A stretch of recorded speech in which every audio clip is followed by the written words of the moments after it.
MA final paper third modern British literature WB ईस्ट। Question number 4, what do you know about the poem the second coming?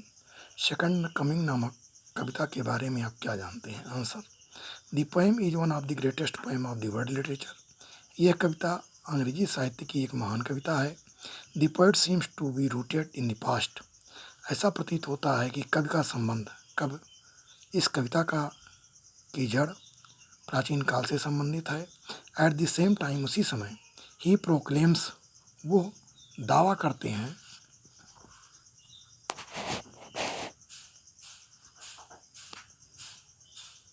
A new future like profit, एक नबी की तरह, एक देवदूत की तरह नए भविष्य की। Old order change yielding place in new, प्राचीन व्यवस्थाएं नए व्यवस्थाओं को स्थान देती हुई बदल जाती हैं। शेयर्ड टेंशन, ऐसा टेंशन ने कहा था। ईस्ट seems to repeat the same idea, ऐसा प्रतीत होता है कि ईस्ट उन्हीं विचारों को दोहरा रहे हैं। इन द न्यू फॉर्म, नए स्वरूप में। The poem is supported by historical facts, इस कविता का सपोर्ट ऐतिहासिक तथ्यों पर आधारित है। The poem is rich in symbolism and allusion, यह कविता प्रतीकवादिकता और संकेतों से भरी हुई है। The poet refers to the vast shape of human, कवि मानव के एक विस्तार आकार का संदर्भ देता है। Brute figure coming out of the desert, रेगिस्तानों से एक असभ्य आकृति बाहर आ रही है। Marching over the sand of disturbing all the words, जो कि उस रेगिस्तान के बालुओं पर गत कर रही है। And disturbing all the words, और सारी चिड़िया को डिस्टर्ब कर रही है। ऑफ द स्काई, आकाश की। विद टेरर, आतंक के साथ, आतंक के साथ आकाश की सारी चिड़िया को डिस्टर्ब कर रही है। It is a big nightmare, ये एक बड़ा बुरा अनुभव है। ओवर द पास्ट, प्राचीन काल का।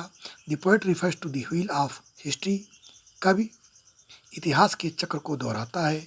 विच इज ऑलवेज मोबाइल, जो कि हमेशा गतिमान है। इट्स मूवमेंट हैज़ बीन फोर्सिफाइड, इसकी गति फोर्सिफाइड की गई है, शक्ति से आगे बढ़ाई गई है। By the repeated use of turning and turning, turning और टर्निंग शब्द के बार बार प्रयोग के द्वारा। इन द ओपनिंग लाइन्स, शुरुआत की पंक्तियों में, the poet makes thrice use of ING, कवि 3 बार ING का प्रयोग करता है। एंड द ING साउंड, और ING वक्त ध्वनि का, in last 2 lines of the poem, कविता की अंतिम 2 पंक्तियों में।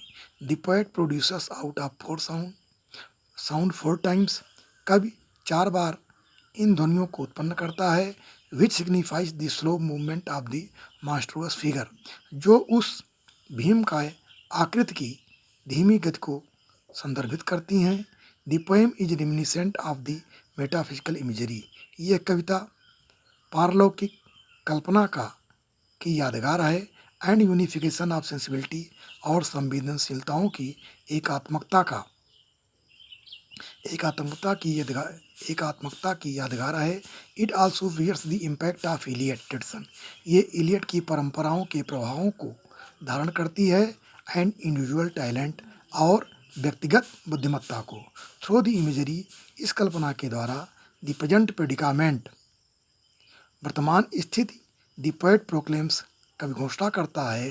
द फ्यूचर, उस भविष्य की। Which looks most probably and possible, जो ज़्यादा संभव प्रतीत होता है। There is another concept of crucifixion, वहाँ पर ऑफ क्रिस्ट, ईसा मसीह के बलिदान का दूसरा विचार भी व्यक्त किया गया है। His blood had been stored in a bowl, और उनका रक्त एक कटोरे में इकट्ठा किया गया है। बट अनफॉर्चुनेटली, लेकिन दुर्भाग्य से, दिस हॉली बाउल, यह पवित्र कटोरा, डिसअपीयर्ड, विलुप्त हो जाता है। During the course of time, समयांतराल के साथ साथ। This bowl was searched by the questers, और इस कटोरे की खोज क्वेस्टर्स के द्वारा की जाती है। With the blessing of the holy questers, उन पवित्र क्वेस्टर्स के आशीर्वाद से। The waste land becomes full of fertile, ये बेकार जमीन उपजाऊ बन जाती है। So this is the time, इसलिए यही समय है, when we have been read of the blessing of Christ, जब हम ईसा मसीह के वरदान को प्राप्त करते हैं एंड ही रिलीजन, और उनके धर्म को। This is the only place, ये केवल एक स्थान है, वेयर जहाँ पर वी कैन गेट पीस, हमें शांति मिलती है, एंड प्लेजर और आनंद मिलता है, बिकॉज क्योंकि he showers the blessing of us, वो आशीर्वाद का बौछार करते हैं हमारे ऊपर, इन फॉर्म ऑफ मर्सी, दया के रूप में, ग्रेस, वैभव के रूप में, and like love like his own children, और प्यार अपने बच्चों की तरह यहीं से ईसा मसीह हम लोगों के ऊपर देते रहते हैं। वीडियो देखने के लिए धन्यवाद।